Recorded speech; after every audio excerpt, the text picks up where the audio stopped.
But is owning gold gonna help you when I'm like on a leash from a warlord? You know, they're eating off my back. Do you know the most fun conspiracy theory about gold? No. It's a really good one. It's from the work of Zechariah Sitchin, who was one of the guys who translated the Ancient Sumerian Texts.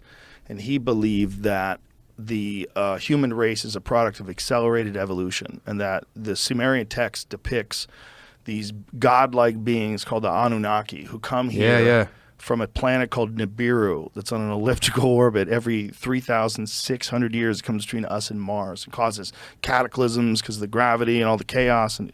But that these beings came down here and inserted their DNA into lower primates and created this being. And one of the reasons why it came here was because gold is very difficult to find in the universe. Now, if that's the truth about the Earth only has that much gold, imagine that one of the reasons why these beings gave us this desire to have gold, why gold was so popular always, early on, and it was a useless metal. So what if it was pretty? How come you could buy a house with bags of gold? Shouldn't you have steel for a sword or for arrowheads or something like that?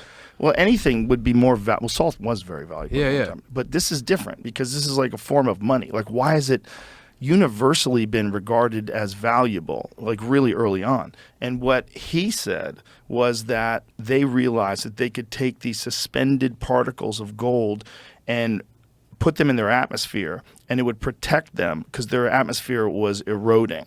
And so this would be like a reflective particles they spray in the atmosphere. Like what Bill Gates wants to do, where he like blocks. So this is what's crazy about this. This guy wrote about this in like the 1970s. He wrote this, what is it called? The 12th Planet, I think. That was the first of them. I think he wrote multiple books on this, on the Sumerian text. But I think it was like the 1970s or somewhere around then, they were having this sort of symposium on what to do in the sense of like ozone depletion and climate change. Like, is there a way to suspend reflective particles in the atmosphere to block out some of the harmful rays of the sun? So that was their idea. So what this book is trying to say is the reason why humans are obsessed with gold is because like the aliens designed us to mine and get the gold, and then they would use that gold to protect their atmosphere.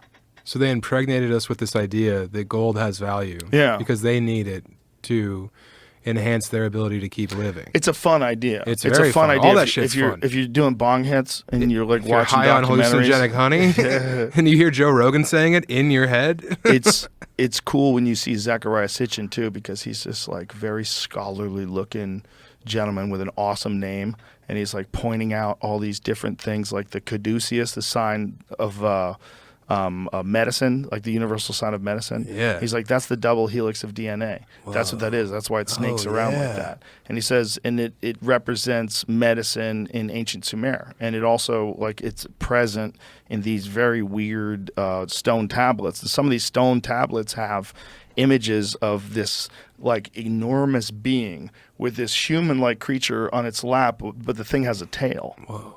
It's really weird. Yeah. It's really weird stuff.